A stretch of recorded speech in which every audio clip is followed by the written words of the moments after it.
saying, can he come out to play? Hey, hey. Should've saw it coming, should've caught the warning. But I took a taste. Like candy rain, running rivers through the summer snow.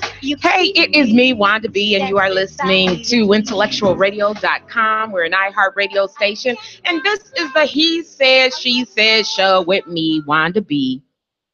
Thank you for tuning in. Share the broadcast if you're on Facebook. You can always listen to us on IntellectualRadio.com. We're on Spreaker. We're on YouTube. And pick us up later on iHeart. Pick us up on iTunes too. You can listen to us so many different ways. If you'd like to have a show here, you have something to talk about, I love for you to get a show here at IntellectualRadio.com. You can contact me, Wanda B, at 708-223-8953. I would love to hear from you. Get your own show too. So today, another hot topic. It is brought to you by the Global Mix. Now, I had a great time. I'm going to talk about what I did this weekend. I know. Why am I talking with this accent? I don't know. It comes and goes. I get this thing I talk about. Do it again. Every time I go, IntellectualRadio.com, and then it keeps going in this IntellectualRadio.com voice, because I feel like that makes you sound intellectual when you talk about IntellectualRadio.com. Bring that voice to the bedroom. Bring it to the bedroom? Let's see what's really good. IntellectualRadio.com. Yeah. You all are silly. Okay, so let me show you my guests, since they're here and they are chiming in already. I love them. My right-hand man to my left, and y'all too. Hey, happy Sunday, everybody. And then the beautiful, vivacious Nemia in dot. That was my vivacious. Baby. Hey, y'all. Lord, bring all that with you. Bring all that to the beverage. Bring all that with you. Yes. Vida loca in this piece. They are silly. Absolutely. I want to hear what you guys did this weekend. If you had any fun things to do, I'm going to talk about what I went by. This weekend has been kind of great. We were celebrating our super producer's birthday, which was yesterday. It's Earl's birthday. It's Earl's birthday. Woo, woo, woo, woo. So Famo had a comedy showcase. It was great. Tyson, a supporter of ours with 30 and Up Doing Us, was out there. It was kind of like a Morgan Park High School reunion of comedians. Who wouldn't think that one school could have so many funny people come out? So it was really nice. It was a fun thing to do. And then we are a media partner with the Global Mix. The Global Mix is their 11th annual music and film forum. And so Friday night, they did a Game Changers. They gave awards out to the people who have changed the game in film and music. Really nice. George Daniels was out and told his story. Gene Barge, who is just legendary, to hear the story of Record Row and how Berry Gordy came here to Chicago and got the tips to start Hitsville, USA. So to hear from great legends was really a nice weekend, and to watch everyone get their awards there. Nice. Yesterday was film, so people came out to the Global Mix. They have today is mentoring. So yesterday was film, and the guest speaker was Turk, talking about everything in film and how he met Spike Lee and how to get started in that business, how to give your best pitch.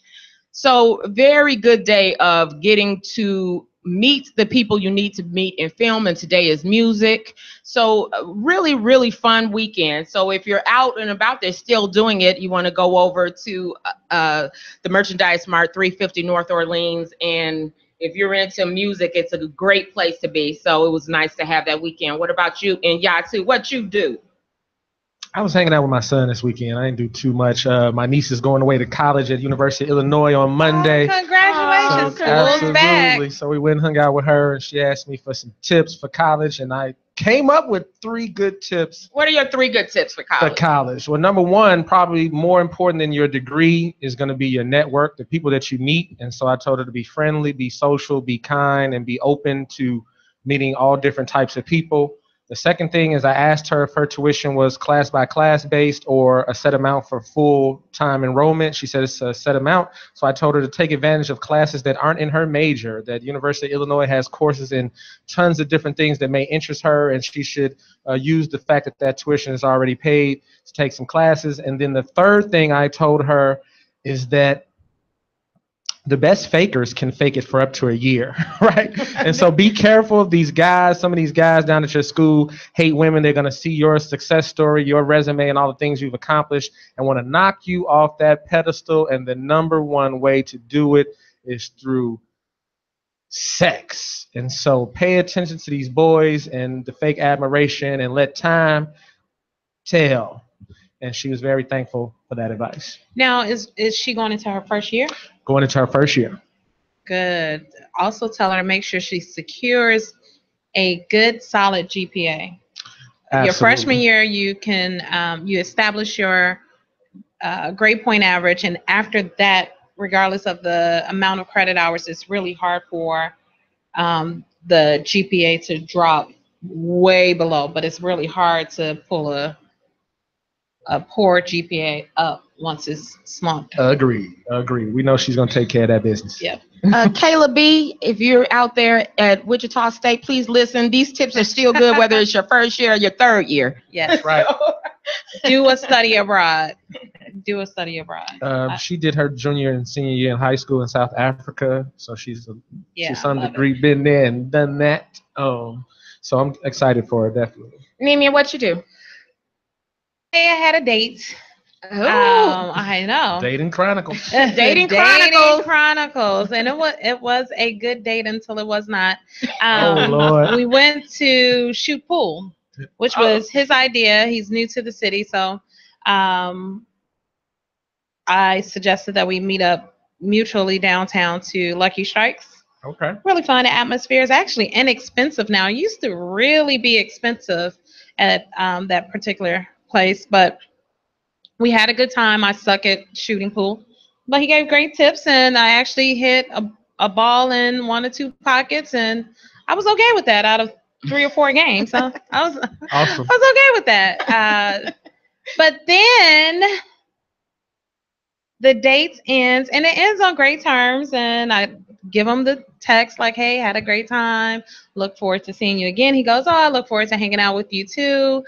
Then I get a picture of a money shot. So, like, I don't know what I gave away that let him know, like, hey, she had a good time. Let me send her a picture of my penis. But, yeah, no. So the date ended on a low note, literally. Like, I don't know. We didn't even talk about sex on the date. So I have no idea how, in his mind, he was like, let me send her this picture.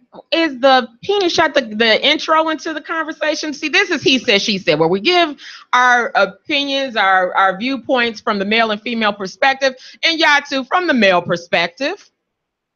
Is that the intro to the conversation? I have never, ever sent a picture of my penis to anyone. Nobody. A girlfriend. I never been married, but if I had a wife, I've never photographed my thing and sent it to anybody. So I can't help for the he's. But what I do understand about life in general is that sometimes this is working for these guys. And so they just like playing lottery tickets, and they don't care about the tickets where they lose. Yeah, they don't care because they know every 10th or 15th woman is going to be like, ooh, what I like those.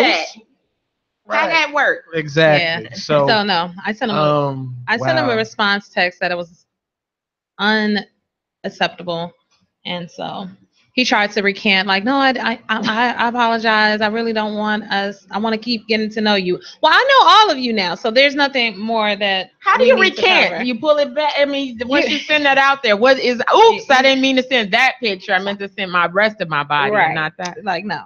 That's just not smart. It's not. Are there women who like that? I'd like to hear that on Facebook. Please, you can always on my Facebook page, my government name Facebook page. I'm not a woman, but I can answer that for you. This woman harassed me for like 2 weeks for a penis pic after like one inbox conversation. So there are some women who not only invite the penis pic, but request and demanded. No matter how much I told this woman no, she kept. But how far? asking. Is first date, or like did you at least get to know her a bit before she started? There was questioning? no date. It was an inbox. Oh, then she didn't want a date. She just wanted what she was asking you to see. So we got a question. What if it was nice? A nice shot, size wise. I would enjoy looking at it, but all bets are off for me. I feel like because once I see it, I mean, at this point, I've had great sex. I've had horrible sex. There's nothing really new about sex. Mom, of course, I'm a virgin. Of course. And my thing is, if I don't ask for it, like, you should at least wait. Like, if I asked him to send the picture, then I would be okay. But that I didn't ask for it, and so asking for it is okay. Men don't get offended if a woman asks for it, do they? I was. But it might have been who it was. I don't know. But seeing as I never sent it out before, I guess I'm not into that. I have a son. I have nieces. I can't be out here making a fool out of myself. Right. Sorry. Terry says that is unacceptable. You send it to me, I'm tagging you and posting it on social media. So you better hope you're blessed. Oh, wow. See how he threw in the shot? Yeah. You better be blessed. Right. No unsolicited. So is all this gray jogging pants talk confusing guys? Is this are they sending pictures more? They've been sending pics. Deep pics. So y'all want to see it, but just inside some jogging pants. I mean, it's just like you men who like to look at a behind passing by. It's not that you want to actually see. Well, I've never been offended by a woman sending me naked pictures.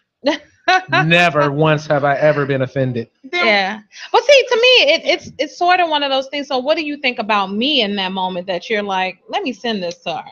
So you don't feel like a woman who sends you a picture has this perceived thought about you?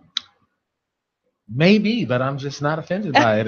Unless it doesn't look good. And I'm like, But as long as it looks good, I'm thankful. It's a gift. I'll never tell anybody. I'll never share it with anybody. I'll never show anybody. I'll never post it anywhere. I just tuck that away as my little special birthday gift, Christmas gift. Little birthday So surprise. why don't you see it that way when the woman asks for yours? Yes. I'm not giving that gift. Sorry. You're not a gift giver. Not a gift giver. Yeah, I just, I'm not mad at anybody. I wasn't even mad at that young lady. I just told her why I don't do that, and I won't be doing that. And she maybe got on my nerves because she kept asking. But other than that, we never went out on a date though. So. Okay. I don't think it doesn't sound like the woman who asks to see your penis right off wants a date. She wants something else. She wants a sexual trice. Yeah. Yes. And that's the way I feel with him. You did the necessary of going to shoot pool, but your intentions was, okay, let me send her this picture and see if she'll come over. Can you blame a man for wanting to have sex with you though? I mean, Jesus. I mean, what are we supposed to think? Oh no, I mean, I can blame a man for only wanting to have sex with me. No, he wanted to play games with you first. I got personality that I want you to get in tune with. But your smash. Your smash. Don't you think all men, their first thought of you is having sex with you, and then they go into the personality mode?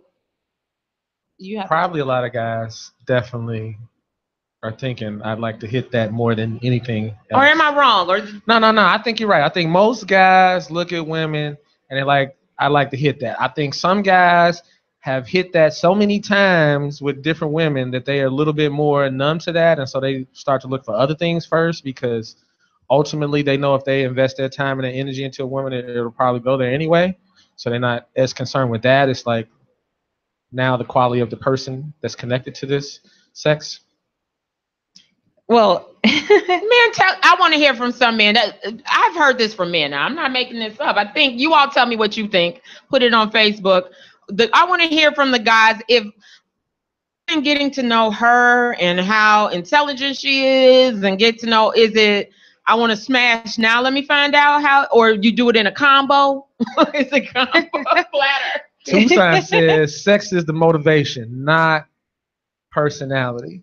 And I agree that most guys think that. I don't know. I always feel like I should get more out of the deal than just sex for the most part. Here and there, I have just a sexual trice, but for the most part, I want more coming to the table than that. There's so many. If you just go to downtown Chicago, there's so many fine, sexable women that's just, it's not enough. It's because there's too many out here. It's unbelievable. I find it hilarious when I go down south, like to southern states. Men there really don't turn their heads when women walk past. So one of my guy friends that's from Florida, I asked him, I was like, so y'all not watching? He was like, everybody got a big old dunk. So it's nothing new. It's not like, oh, wow, look at her behind. It's everybody has one. So it's the normal for them. Everybody has always had one. So what makes one state different than the next? A big one. They have a lot more big ones than here. Maybe so the big ones are in rare form. Ain't no shortage in Chicago. Let me just tell you, ain't no shortage of nothing. They were. Everybody got in this injections town. now. I'm talking about, oh my God. Women are dressing so provocative. I feel sexually harassed when I leave the house. Okay, so we had a conversation. Now, Anna Nicole. I know we stopped it, folks. We take it. Anna Nicole said she's had somebody send her a D-pic once, and it was small. And now, that's a lot of nerve, right? She sent a message back saying for him to take a better picture with better angles. She said it was so small. And she got a new picture and sent him back the laughing emoji. I've had someone send me one. She said she told him you should wait till a chick loves you before you show him that. That is terrible. She said that's a penis only a chick that loves you will love. Yeah, I told the guy. Is a savage. You were too much of a savage. Well, a guy has sent me a smaller one, and I was like, can you move your hand at least? Like your hand's in the way. I don't see it. I think that makes a difference. If you love you, then I love you that too. But okay, there it is. I mean, that makes a difference. Terry said, had I had sex with the woman before she asked? No, I waited till after. What? I can't see the question. She asked if I had been with her when she asked me for the penis pic. You said you waited? Yeah, I waited till after. Okay, so we had a conversation come up. This has been a week of hot topics in the He Said, She Said group. So if you're on Facebook, please join our group. We discuss what we do on this show. We discuss it all week in our group. So one was breast. And I don't mean to make this a very sexual show. I'm waiting for my dear other guests to come in to go into the topic of the day. Get here. So now you're going to talk about what came up in our breast, baby. Breast. I was in a conversation. Someone made this statement about a woman who was very well endowed, up top, and y'all know he said, "I'm sure that's how she got that job." Has a prestigious job, I guess, and he said that I'm sure that's how she got that job. And then he said, "Well, no, I'm saying that helped her get that job. Do larger breasts help women get jobs?" See, to me, it's the industry. I sit on a lot of hiring committees, and it is a full spectrum of dynamics. So it's not one-on-one. I haven't had a one-on-one interview where one person is solely responsible for hiring you that can hire you on a biased basis of how you look. But being a very well-endowed woman, I've never received any added perks. I've been objectified and I've had a harder time because of large breasts. Now, I agree with that. It's the objectification from having them that we notice, but not actually. I've never seen where they're the bonus. I mean, no job I'm going out for involves my breasts, really. But but at the same time, I've had more negative than positive responses to that. My guess is that they never hurt. Do they get you through the door because they see them coming? A lot of times men seem to lose control of themselves temporarily in the face of beautiful breasts. So I've seen men unravel. I've seen men say yes to whatever. I've seen men lose their train of thought.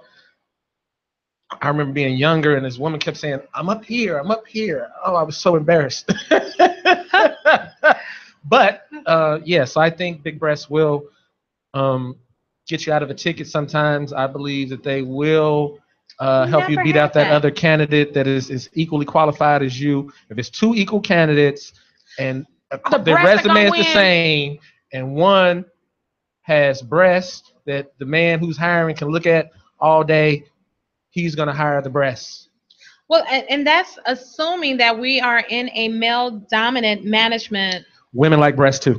Workforce, and we're not. We're not in that workforce anymore, where you have now more women that are of the higher management that are responsible for hiring. I wonder, could it be a negative with a woman then, that she would say, some cases, I'm sure. So the negative things I get from having a larger breast is I can wear a shirt, for that matter. You will never catch me in a V-neck shirt. I love V-neck shirts. However, little girls of mine, big girls of mine, make everything all the more sexually looking. So I can't wear V-neck shirts to work because I have to have a semblance of a professional demeanor. And so just wearing something that I could have otherwise been able to wear, I have to either figure out a scarf or, I'm constantly pulling up. Today I got on this little tank and the straps ain't acting right. So yeah, I think it can negatively affect someone because of the image that it gives. No, I've worked in sales in my past, and I've had where that kind of does make a difference at times of positively or negatively. Sometimes they actually are the thing that may say, "Oh, I'll see you. Come on back." It give that makes them listen, at least get their ear through the door. Yeah, gets me through the door. And then I have to sell, but sometimes I'm like, look up here, and waving in because I gotta understand. Some of us men were breastfed. We are predisposed. I was breastfed, and I'm not a breast gawker. Okay. Breastfed men then have an extra fetish. Something. I mean, this is where we were getting our nutrients for a year. Freudian. And then Nicole said, beautiful people get chosen regardless of sex or breast size.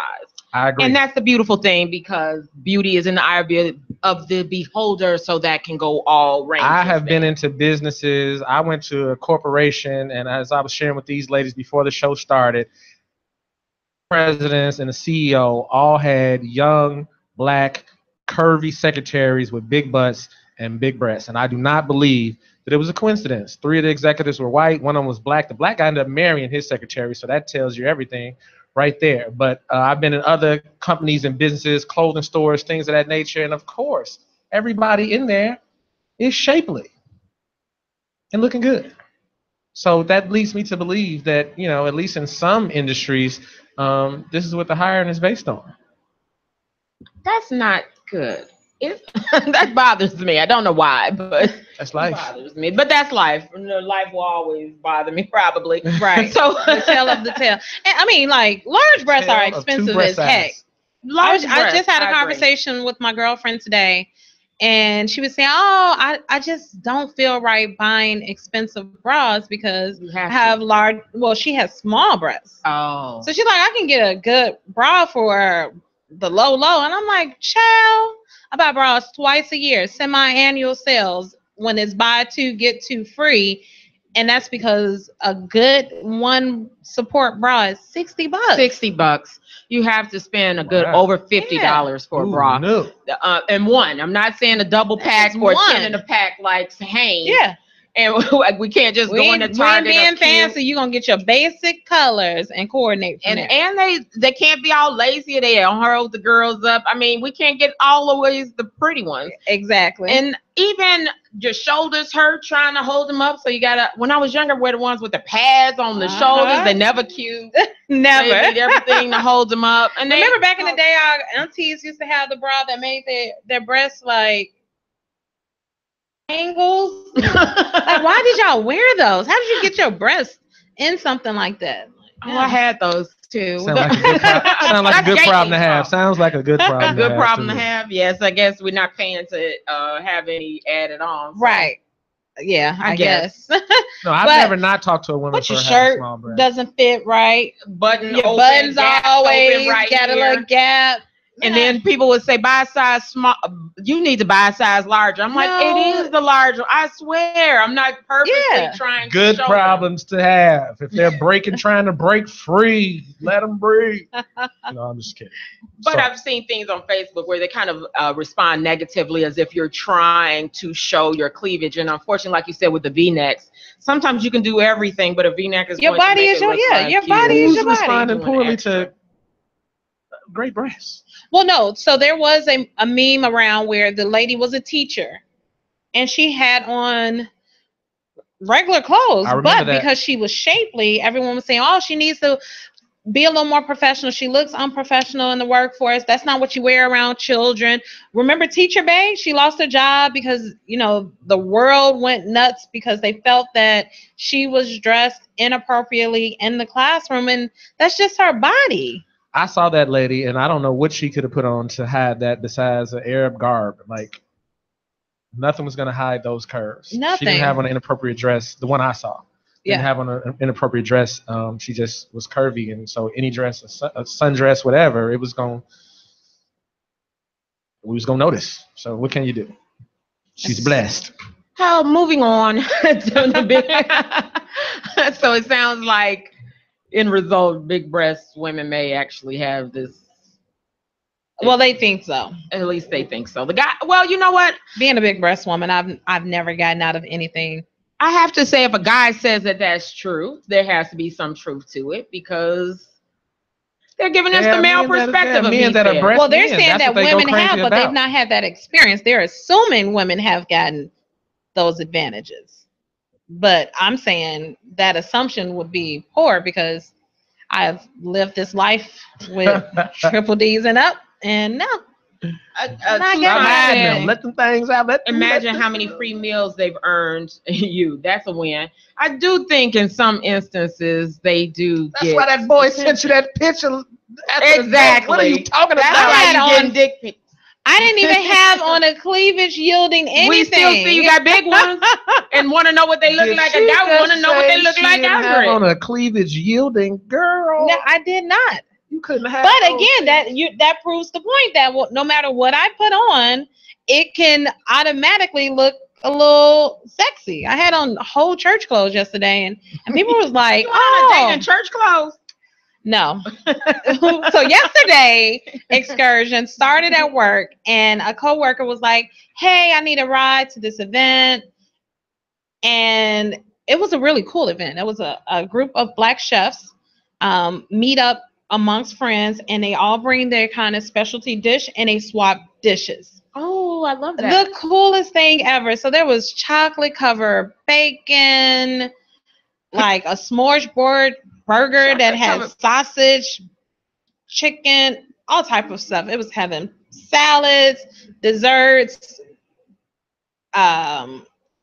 coffee, braised ribs. Amazing. So we went there first, and we stayed for an hour and a half. My life is like go. So mind you, I'm coming from work, and if you don't know, I'm a licensed funeral director. So I have on full funeral directing, cute little dress. So from there, I drop her off, and I'm like, oh, my cousin is having her house party. So I really want to go there. Do I have time to go home? I was like, get it. You had on the same clothes. I had on a dress, a real formal dress, at the house music party. You can wear anything to listen to house music. Yeah. You just good. She said that with passion and authority. Yes. Susan said, I ain't assuming nothing. I know. I want to say that. He said he's cut the check based on. It's got me in trouble in my life tens of years ago. So I think if we really listen to the fellas, because that's the point of bringing the fellas here. They're saying there's truth to that, but it can't be 100% of the time, because if it's a female doing the hiring, that she's probably not looking at the breast. So we're not saying it's 100%, but there is truth to it. Yeah. If I'm not saying that no one has gotten something based on their looks. So yeah. Yeah, it must happen. So prenups and alimony for men. If you're just tuning in, you're listening to IntellectualRadio.com. We're an iHeartRadio station, the He Says, She Says show, and we are talking about prenups and alimony. Is it fair for men? Is it fair? And so prenups are the when you, well, I don't read my own writing. Sorry. I'm like, what I write? Common what? Common legal setup establishes division of the property and financial rights of each person in the relationship.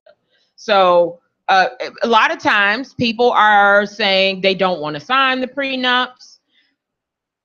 And if it's a man signing the prenup, the woman has more. And nowadays that could happen. I mean, more women are bringing more to the table. Absolutely. In a relationship.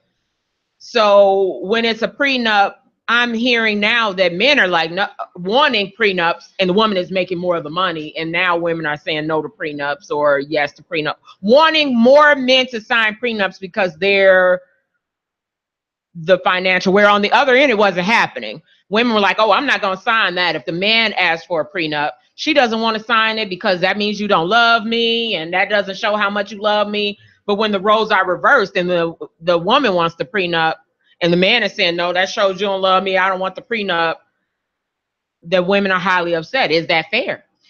It's the say we talked about prenups, and one of the very first, well, some of the comments was that you are planning for the failure of your marriage before you even marry.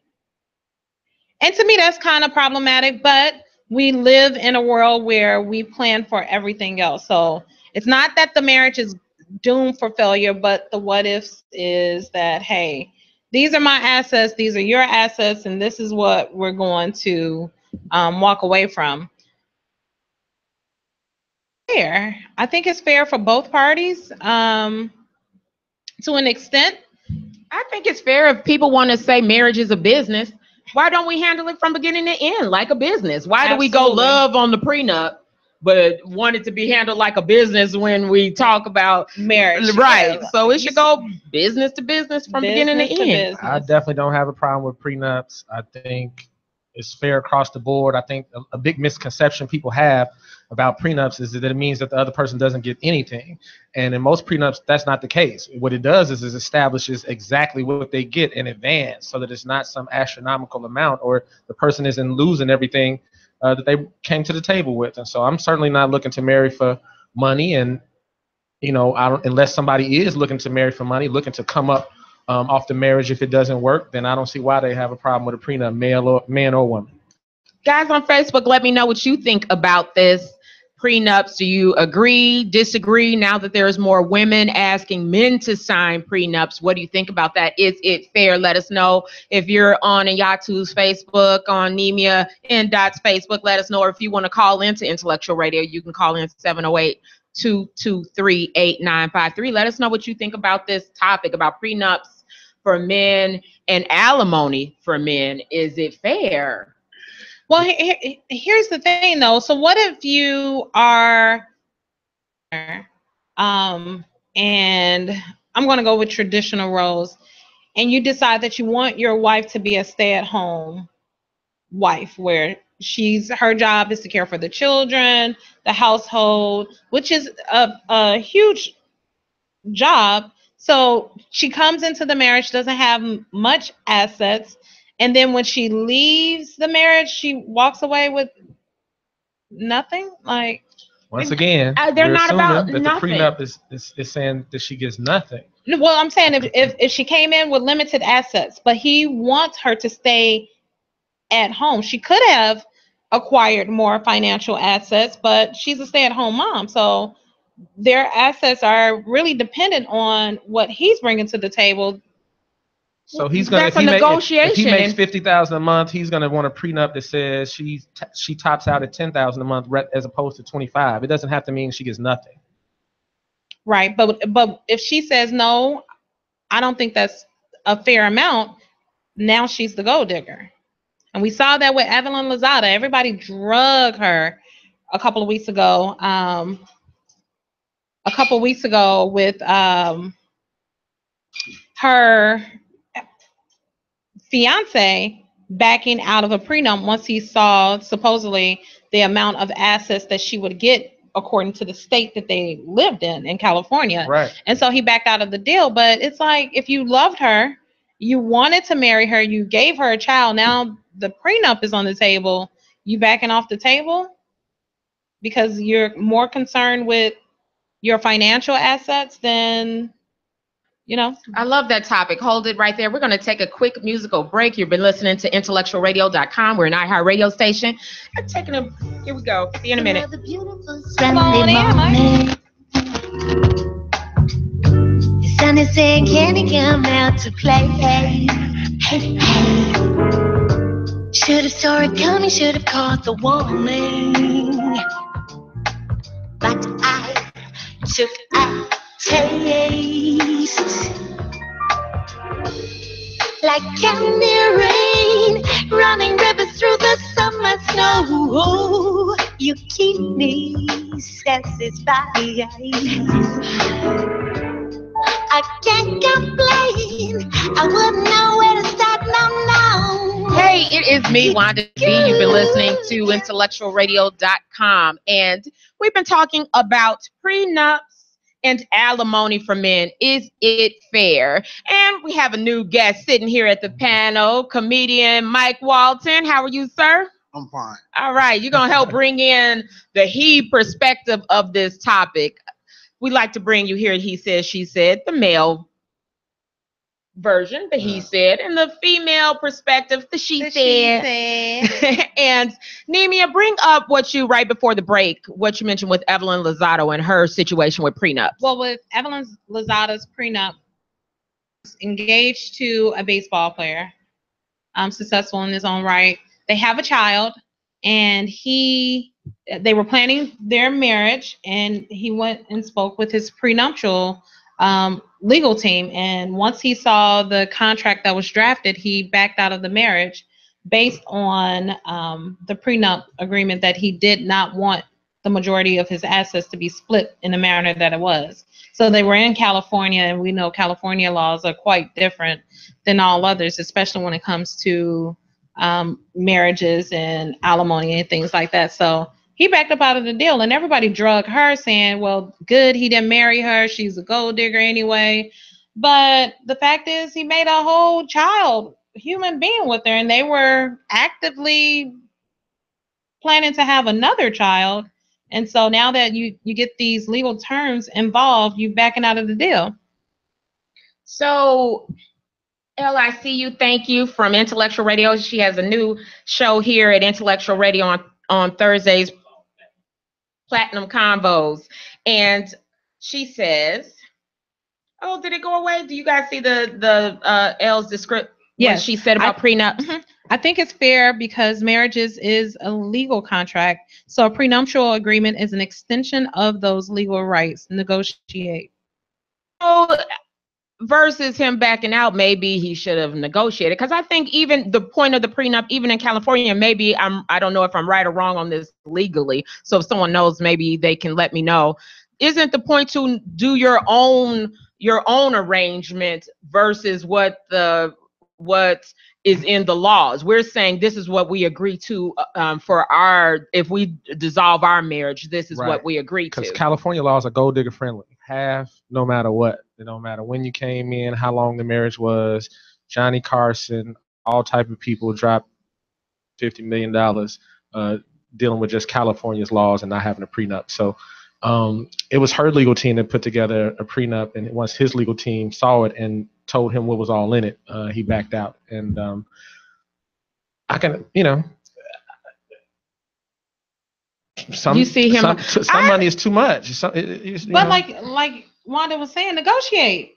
That's what Elle said, negotiate. Yeah, when he saw what she presented, he knew that the love was not there. Yeah. Now does that kind of prove that maybe to some? She came for that monster amount, and he was like, I thought she loved me. But if they had no intentions of divorcing, and as a mother, I'm thinking she's trying to secure her child as well. Man, so, listen. If he had no intention of doing anything foul and their marriage was going to be solid, then now what? So if she had no intent, then that works both ways, though. You can't talk out of both sides of your mouth. If the marriage is going to work, then there's no need for nothing.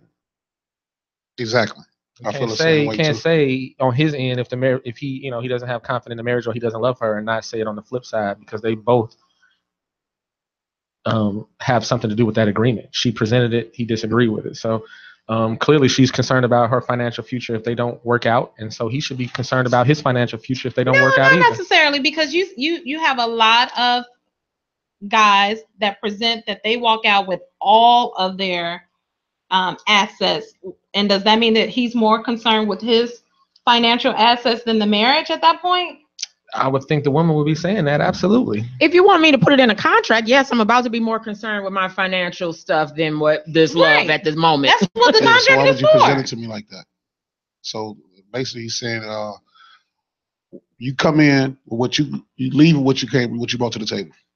That's what you leave with. But unfortunately, now the laws are not set up like that. You have to keep somebody's life living standards the same way, whatever you present it to them, if you're married. So that's why some people, they get such a big amount in a divorce, because you can't present this person with all this luxury living and then you take it away from them. And the courts protect you with that.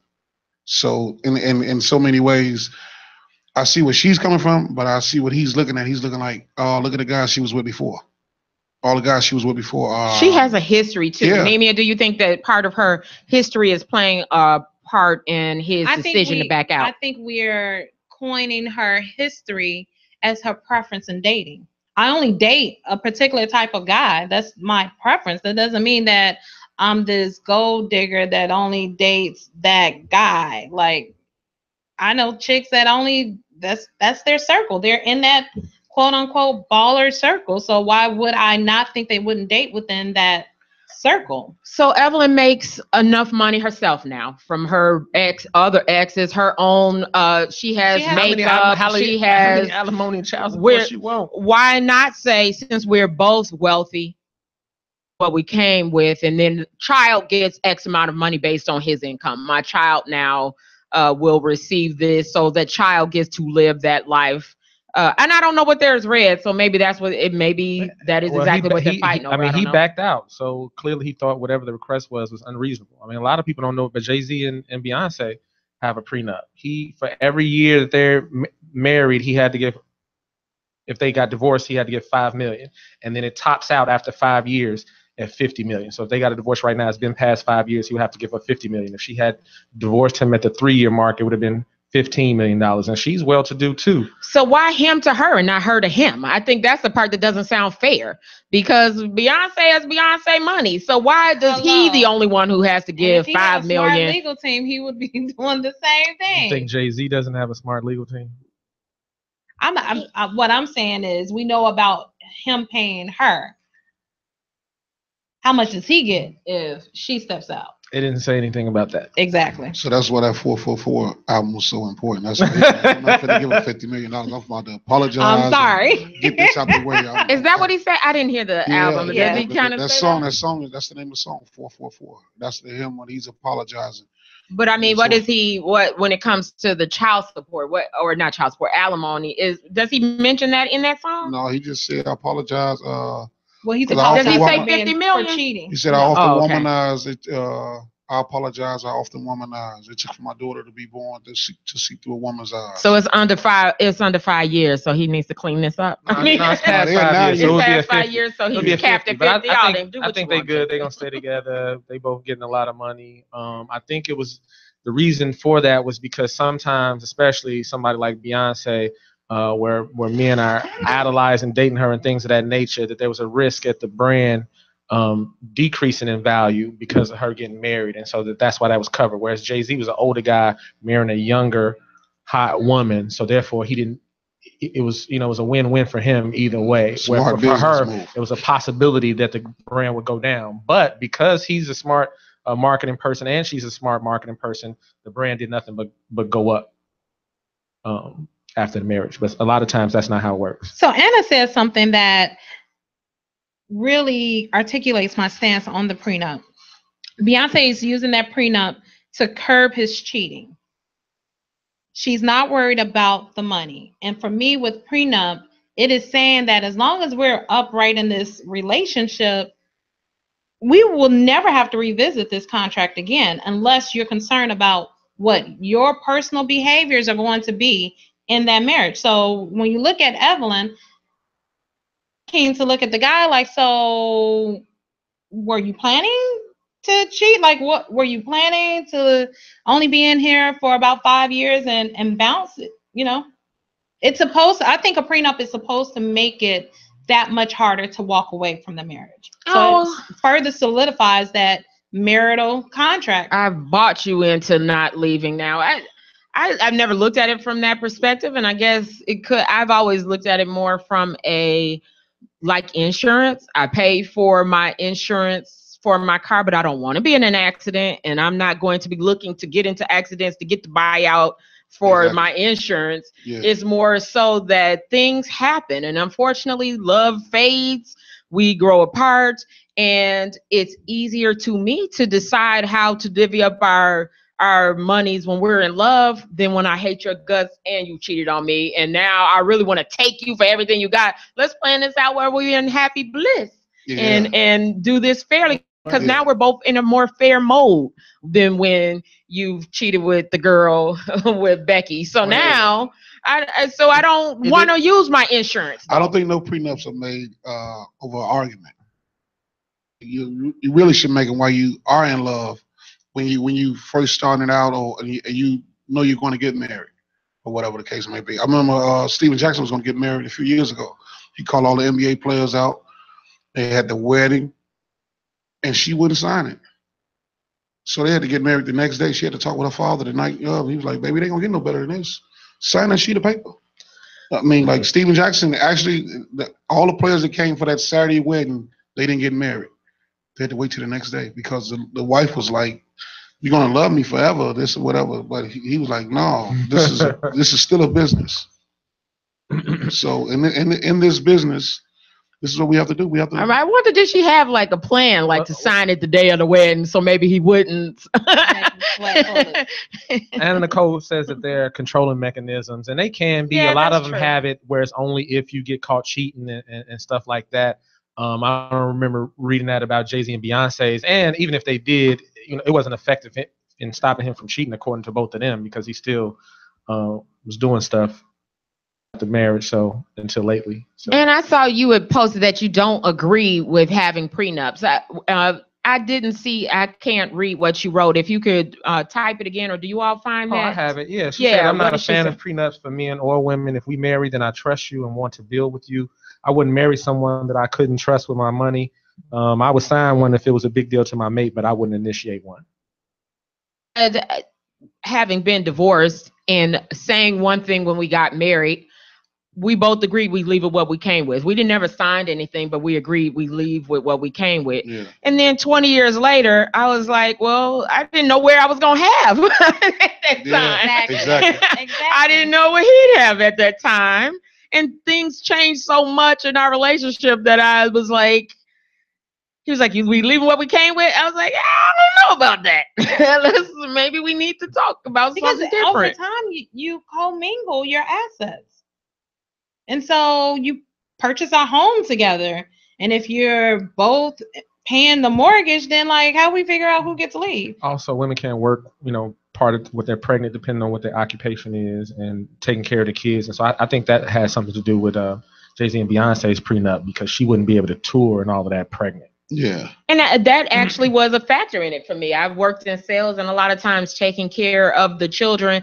We married, I made more than him at the time we married. Over the course of the years, things changed because I would not work as hard to go to field trips and to be home after school. And so I had affected my money. Right. For the sake of our children. And so then you go, is that fair for me to leave what we came with? Because what I had was affected by our lifestyle. So if we had written it down, I would may have been more stuck. Right. Yeah, that's right. Yeah. So Septa Hank says, I don't want anybody staying with me because it's cheaper to keep her. And she then wrote miserable.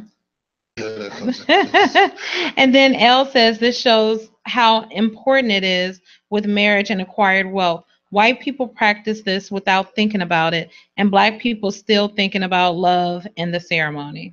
So true. I mean, I think we think that because we signed a prenup, that means you don't love me, or that means you don't. I don't plan on using the prenup. It's just, like we said, we want to talk about love and marriage being a business and building.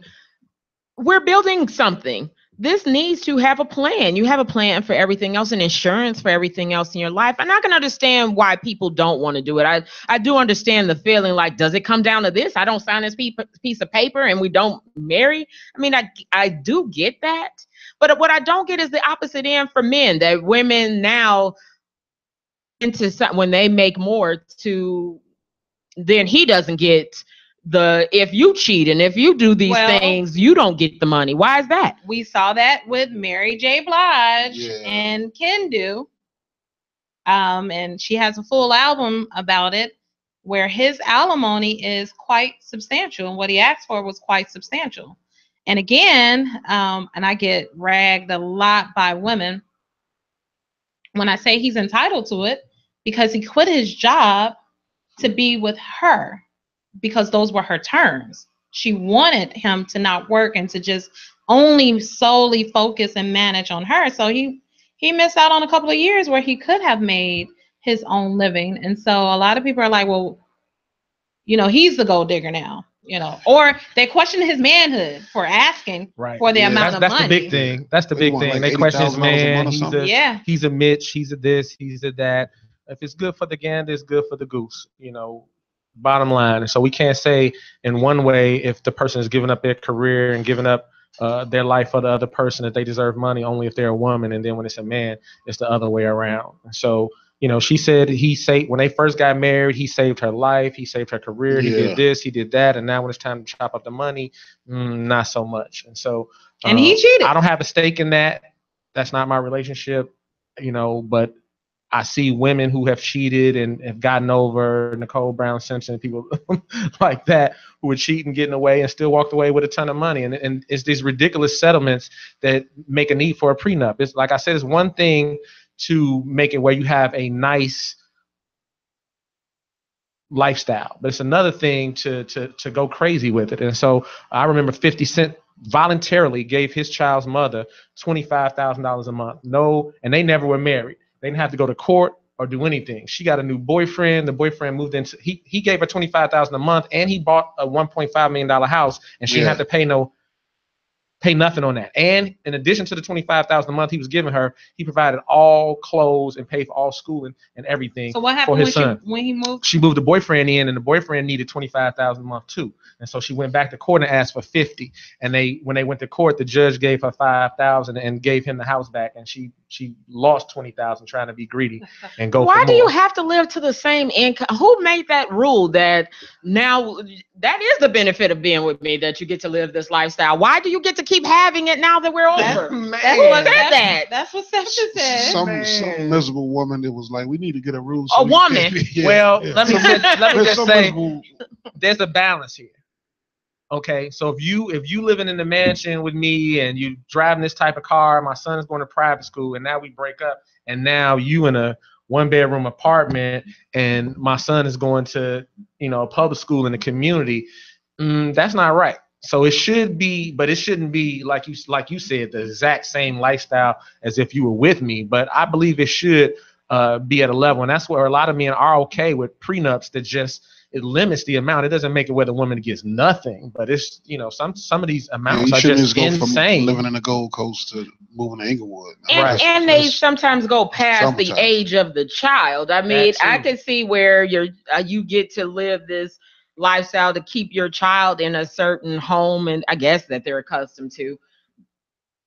I guess I don't know if I understand that, but then why doesn't it end at 18? We're done with your lifestyle. What makes a woman go back? She's getting $25,000 a month. The $1.5 million house is paid for, and really you have no expenses as it pertains to your child. Why does she go back to court to try to get $50,000?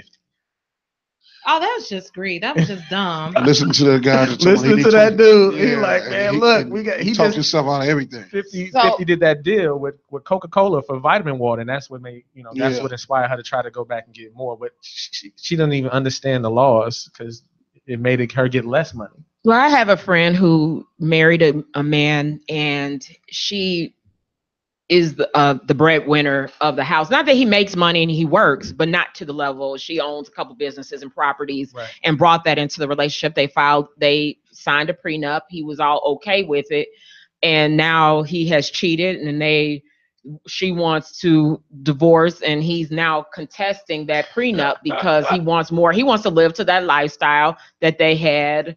He signed the prenup, but now he doesn't agree. And so now a lot of her friends are all like, that's not a real man. I mean, a real man would go work, keep working, and live the way you lived before her. You shouldn't have cheated. So when it's the opposite, why is it not looked at that he needs to keep the same lifestyle she brought to him? Why is it not fair for men? That's unfortunate. I think that I'm glad that some of these examples are coming out where it's the other way around, because that's what exposes the unfairness of the law. That's, a lot of women are cheering whenever it's a woman getting a big settlement amount, and then whenever it's the reverse, it's a problem. That guy's manhood is insulted. Yeah, exactly. And so, I think it's important that this is occurring, because it really just brings up the unfairness overall in it all. And it's showing the bias when women are rooting for women who take advantage of that law, and then upset when a man takes advantage of that law. Because actually, I heard that. I hate the fact that I hear a young lady say, or anybody say for the matter, that's what they get. She deserved that. How do you know? You know what I mean? I mean, he helped save her life, helped save her career, took it to another level. But $80,000 a month, I don't know. Is how long had he been cheating? How long had he been messing around? I mean, go back in the books, and Mary has her side of the story to tell too, and nobody knows it but them too. I think what's funny though about what he asked for everything. Yeah. I need money to give to charity. I need a cook. Not only do I need the cook, but I need you to buy the groceries that the cook is gonna cook up for me. I need you to pay my child support, and then they need just fun money. Like, dude, he asked for everything, and I think it's legally you go hard first, and that they're going to go back and forth and negotiate on the contract. But he still walked away with a nice Mary getting amount. That for one show. You said what? She getting that amount she getting 80 for one show. Absolutely. Yeah, absolutely. I like the mature people. She had to get back on the road. Shaq didn't care. He gave Shawnee half. Bye. Michael Jordan didn't care. He gave Juanita half. Bye. Because their money is right, and they know it's gonna keep coming. They're gonna have that $150 million back in a year or two. So they don't care, and that's really the way people better approach it. Get your money right where it doesn't matter. Like Jay-Z said, 30 mil can't hurt me. So he didn't care about paying that amount. But what if you don't have children together? I think Mary J and Kendu don't have children. No, so why does he get this lifestyle? Why does he get this extravagant lifestyle? And his daughter's on a reality show now. She is my stepdaughter. Right. That's because she's making herself a celebrity. She gave him a lifestyle where they were flying private and doing this and doing that, and unfortunately he's done in the music industry. So she has to. How he's looking at it, he's like, I got to get as much as I can out of this, because I'm not going to get any money doing anything else. He had to go work at McDonald's and try to go get a regular job. And who wants to do that? Welcome to real life. I mean, I'm confused why he can't get. The law. I understand he should get something. I do agree that he should be handled just as a woman would in this same instance. But just like we talk about the gold digging women, why can't we talk about gold digging men? That's fine. I'm sure he's gonna cry all the way to the bank about y'all calling him a gold digger. He's gonna run with that 80,000 and play all month. When we talk about the alimony, so if someone sits down and wants to sign a prenup, do you feel like he's head of the household when he wants to sit and negotiate getting alimony? I mean, where does it feels weird. I don't know. And I don't want to say men don't deserve it, but the head of the household and the king.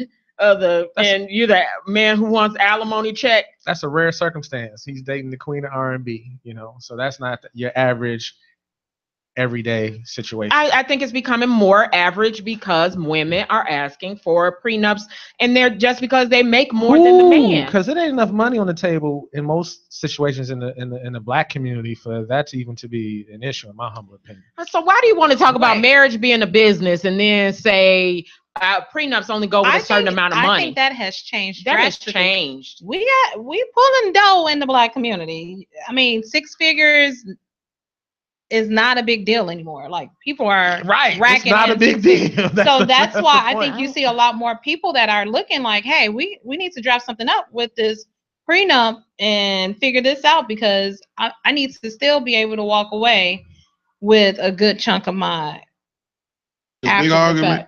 Go into a not so well-off neighborhood. Go right here in Maywood and watch somebody get upset about who got the link card. And a couple who spent so much on link card, and I did all this, or the CDs or whatever have you. You know what I mean? Somebody don't pay their. It's not about the money. I guess it's about the standards of the people that's living in the situation. You know what I mean? And whatever they hold high in their regard in their relationship.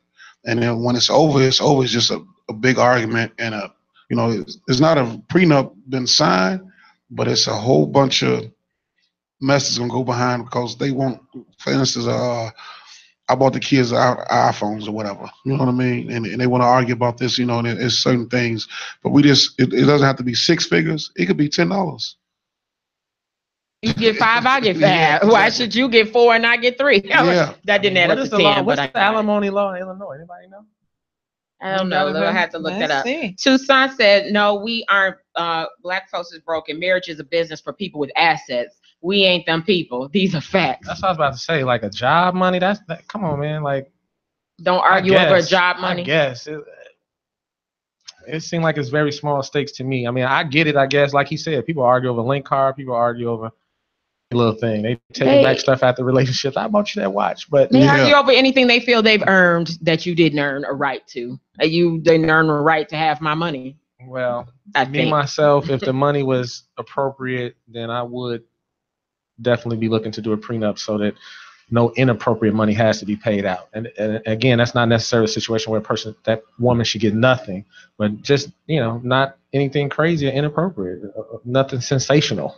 Septa said, I might be broke today, but who knows what will happen over the course of a marriage. A prenup protects you, so you're saying, oh, well, we're fighting over little bits of money. You don't know when you're signing a prenup how much money you're actually talking about at that time. This is that we've already, if in fact I am a millionaire come the time 20 years later, if we said 20 years back that you walking out with what you came with, I walk out with what, that is the protection, right? Yeah, that is the protection. Absolutely. Yeah, I guess so. I guess the signing a prenup, you just know one day this is going to be over. No, so L says, did we say black folks are broke? And I understand that everybody around us knows some people with a little money and things of that nature, but we black people possess 2% of the nation's wealth. We broke. That's a fact. It's numbers. So whatever you think you see out here, but that's how you define how we're defining wealth. There is still money in black communities. It's passing through hands. It may be passing through, but it doesn't mean that I don't have enough assets and won't acquire enough assets as a result of a marriage to want to secure my assets. I didn't say you wouldn't, but if 2% of the wealth is controlled by black people, that proves that most people won't and have not accumulated an amount of wealth that makes a prenup, really a conversation to be had. Though is like people go through premarital counseling and they don't talk about like divorce. I just looked up the calculator for alimony in Illinois, and 0 to 5 years is 20%, up to 15 to 20 is 80% of the payer's income, up to 80%. So that they take into consideration of what will be paid out. So there's a discussion here on Facebook is going back and forth over kind of what you guys are talking about and whether blacks have enough money to even be discussing prenups and seeing. And unfortunately, the way on this laptop, what Toussaint said and what Anna Nicole said and Elle bring them up. Toussaint And again, said that there are 44 million black people in America and 30,000 are millionaires. Y'all say so. That's less than 1/100% of black people are millionaires. Are prenups only from people with money? I'm asking. Or for people that are in the millionaire bracket? No, it's not. Should it be? Is that what you're saying? Yeah.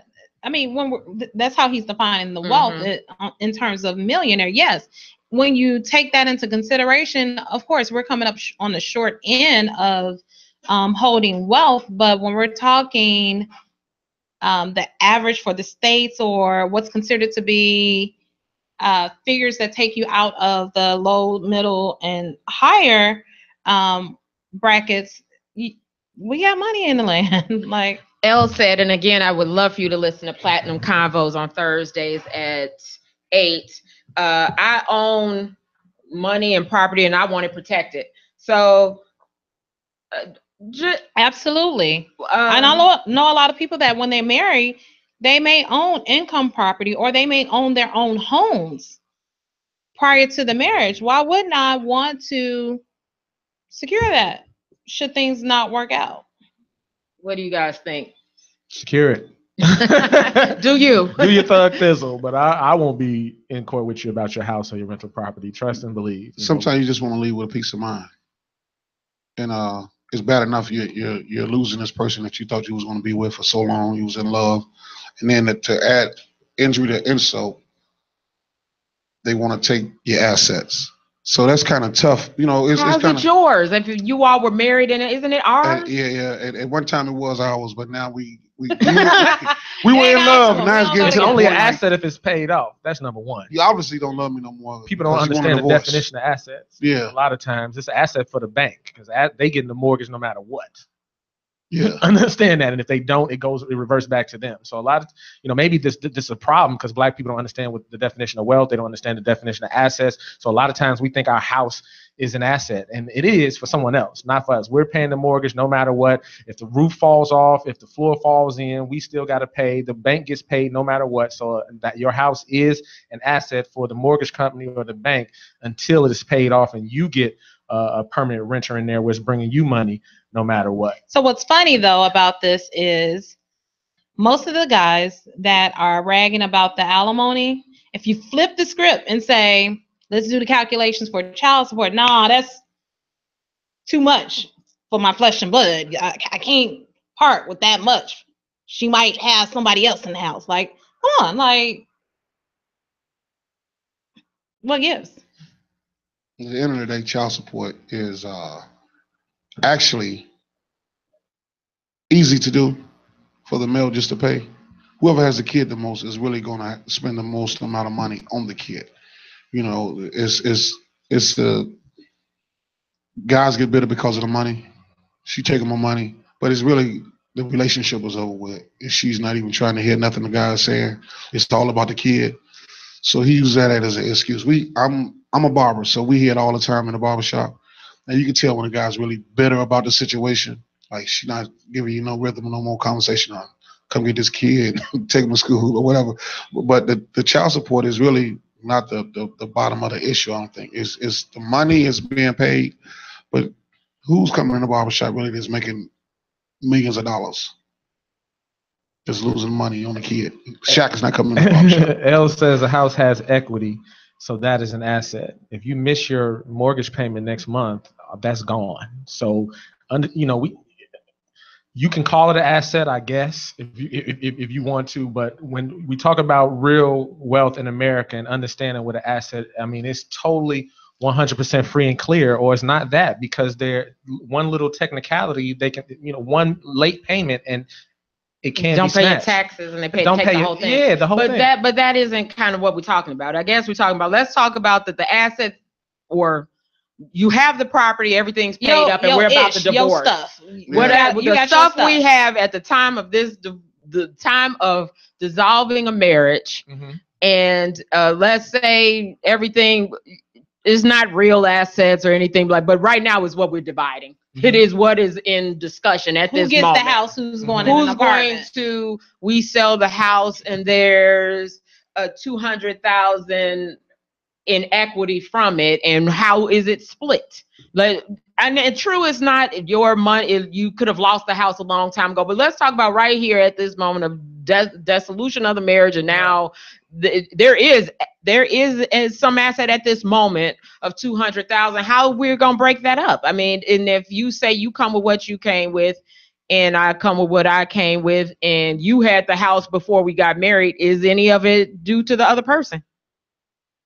And now we're divorcing, and you say, or we're divorcing, and you say, no, you go with what you came with. Well, I've lived in this house 20 years. I don't get any of it. I paid some of the bills. I paid the lights to stay on the whole time. I said, so now you get all of the equity from the house because that's what we talked about 20 years ago. I can't generalize that. I think it depends on the situation. Who knows, what occurred. Sometimes there was some assistance in maintaining that. There was assistance in creating a situation that the husband could go out and get the money to continue paying for that. And so I think it depends on each individual situation. I think it's hard to just say in a blanket, yes, because she married him or he married her. I'm talking about the prenup then, or signing the papers ahead of time, no matter what the outcome will be, because we all don't know what the outcome would be 20 years later. So it's, do you sign not knowing what everybody's individual outcome will be? No, yes, stay with love. Or does it? No. It doesn't matter because I don't believe you should be getting married for love. Yeah. So absolutely, let's talk this out. Let's figure out what we have, what kind of debt we have, what kind of what we can bring to the table. Let's put all of that on the table. How much are people paying to get prenups written up? And then once they are, how much are people paying to get them enforced? Because it's slightly off the subject, but for child support, we ended up paying, between me and my son's mother, we gave the attorneys more money than everything. Well, you don't have to pay an attorney for our divorce, we both agreed we still considered our money to be for our home and our children. We didn't take it as you versus me. We took it as we can give it all to the attorneys, or we can agree to use one attorney and keep this money because our kids matter and our lives matter. And so we didn't pay a lot of money. We paid a little bit of money because we both agreed we still got to take care of these kids. No, and it cool wasn't. With each other. People ain't cool with each other. Yeah. So it's a That's war. true. That's true. If it's a messy and an evil divorce, it's but that's why I'm saying why I feel like when things get messy, if you had decided what y'all gonna do with a prenup beforehand, when it gets messy, it's already decided. No, I say we just sell a house and split that money. If she says I don't want to split, I want it all. Yeah, I want to get $3 worth of gas. Or she says I want to stay here. Well, she got to pay. She got to pay her portion of the equity. I know a guy who. Well, I don't know a guy, but I had a conversation a couple of weeks ago, and the lady took out a life insurance policy, and they divorced. And he wanted his policy, but she made the payments, and she's saying, "No, I'm keeping the policy. I'm going to maintain it." And he tried to sue her. No, on his life. He tried to sue her for the actual policy because his health did not allow him to get another policy in that amount. So, interesting. Very interesting. And she did not let up on it, so she kept it. I think, like you said, and Yatu, I think it's between the couple or it's for each person to do what works best. So telling people to sign prenups or not sign prenups, people should do what is in agreement with that. And then if that does come up to be an issue of the prenups and how much alimony, then maybe you all shouldn't get married. Because if y'all don't see eye to eye on signing a prenup, then what are you getting married for? You can't. And I think people need to stop thinking that because we are sitting at the table having a prenuptial conversation, that means I'm planning for the failure.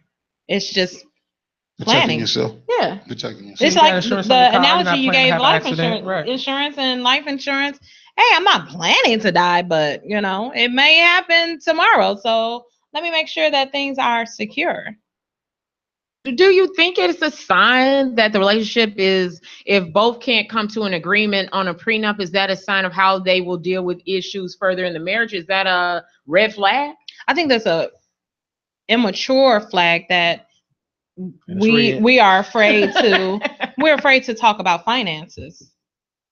We are afraid. Why don't we talk about finances before? Because does it start argument? I think because black people traditionally aren't taught about money. In some households that happens, but most people, it's like get a job, get some money, and no one is talking about how to vote or how to organize their money or how to strengthen their financial situation moving into the future. There are some tips here and there, but for most, they're just out here freestyling. And so there's no foundation, there's no informational background. And so people are having these discussions, and it's based on emotion, how they feel at that moment and what's going on. And a lot of things can affect how you feel, how much you love this woman, how little money you got coming in, how much money you got coming in. All these things can affect a person's emotions in these conversations. And that's why they're going wayward, if you ask me.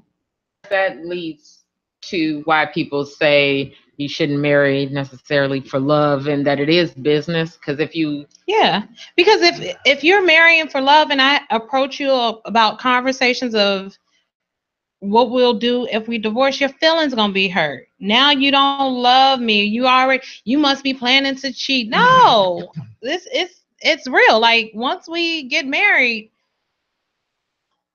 to an extent, and these are the consequences of either of us saying, hey, I don't feel this way, or we're not good for one another at the moment, and walking away from the situation. Well, I applaud Wanda's situation. They were mature about it, it sounds like. I applaud Miss Lacey's situation. It sounds like they were mature about it. I applaud couples who can put the kids first and just, try to do the right thing moving forward. I think all this trying to take advantage of each other and hurt each other, and, it's a huge mistake. It's a huge mistake. And I believe that some of these laws have been designed to set us up to be into it with each other, to create the chaos amongst people in the black community. And we have to get away from that. We can't follow everything that this country is leading us to do, because some of it is not for us. Well, actually, I will say that my husband and I both had parents who did just the opposite. So that was one reason why we knew to talk about it beforehand, because my parents fought tooth and nail and paid $500 an hour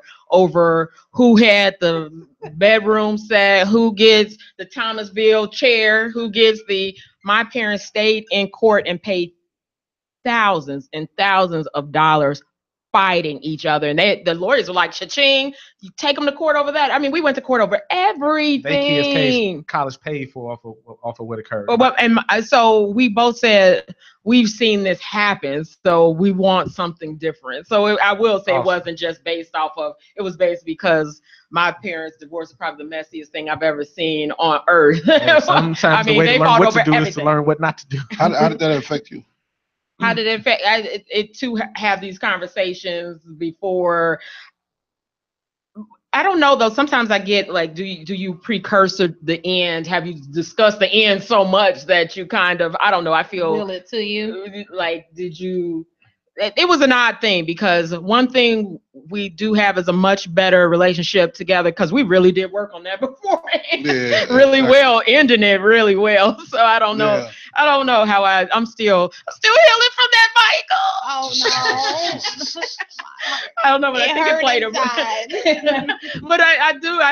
But we did discuss all that, so it did make our transition easy.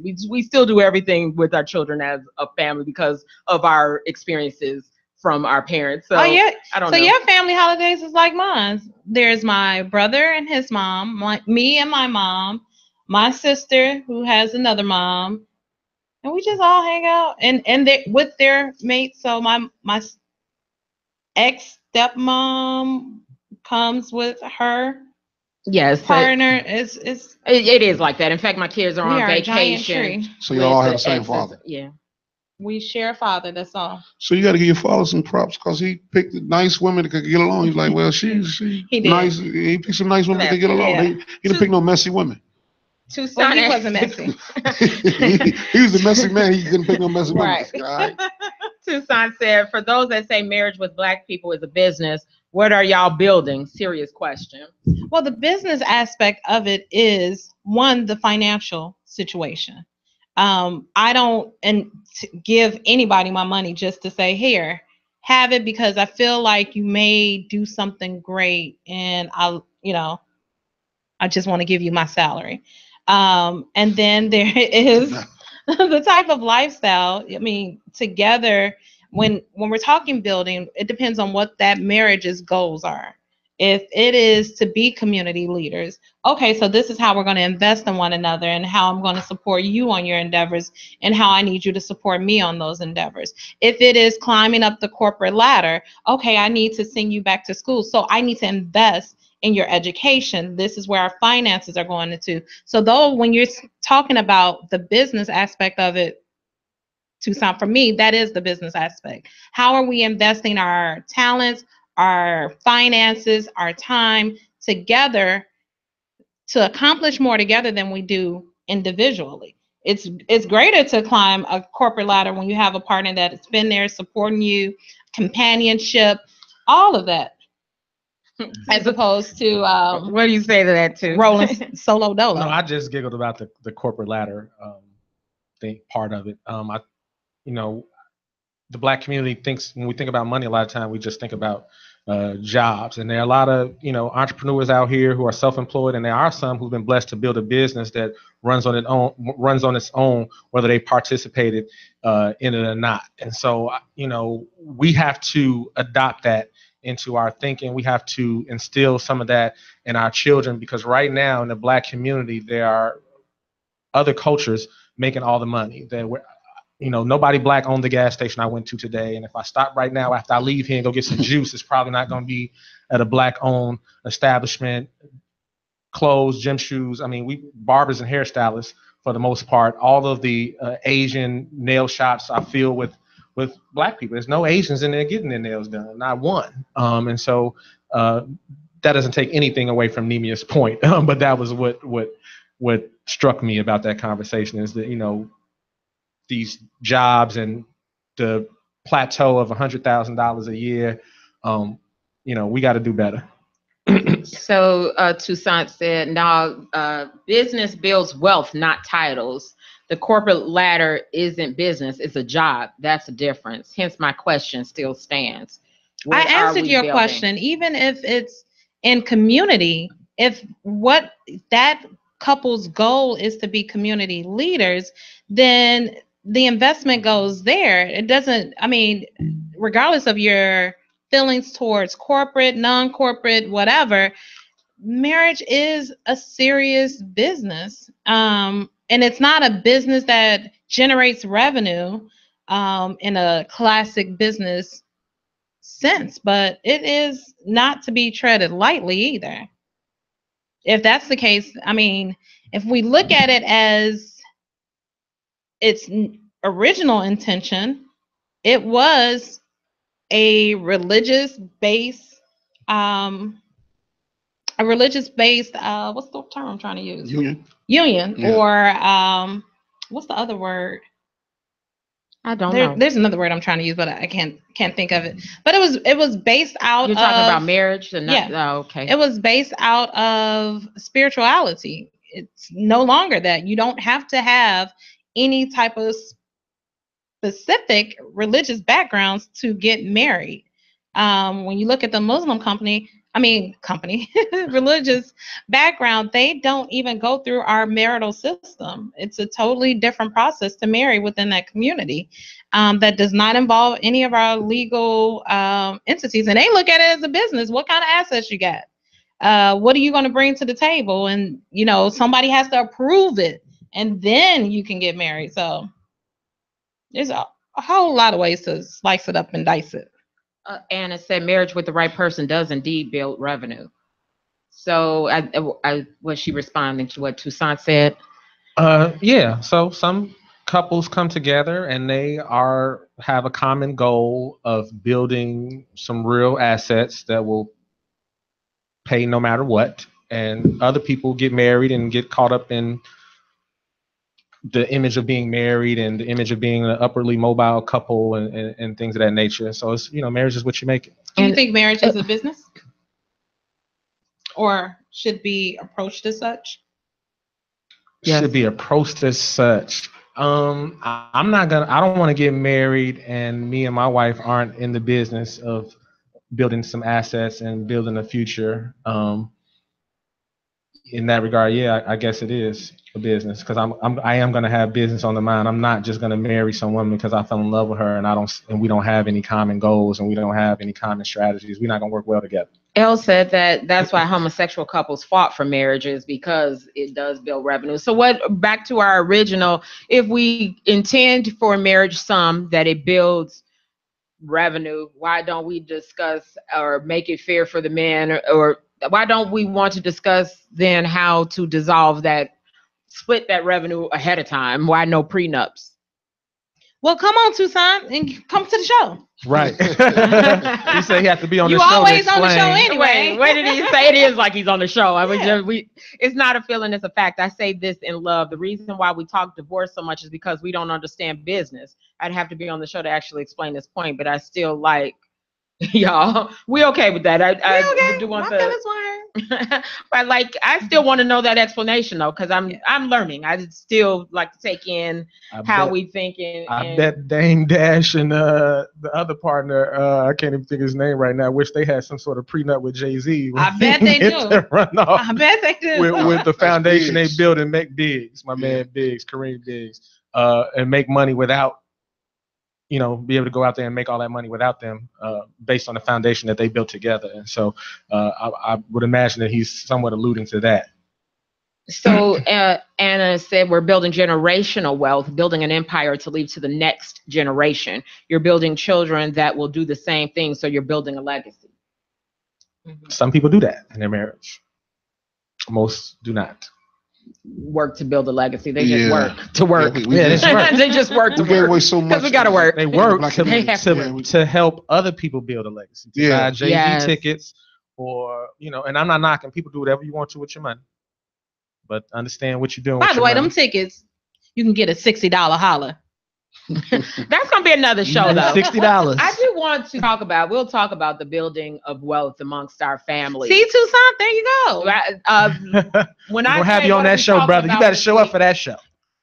When we talk about what we're going to talk about this week, please remind me that I said that we're going to have a show on building wealth amongst our people, how the generational wealth and why we don't do it, why we should do it. So that's going to be. I don't think we understand the concept of wealth altogether.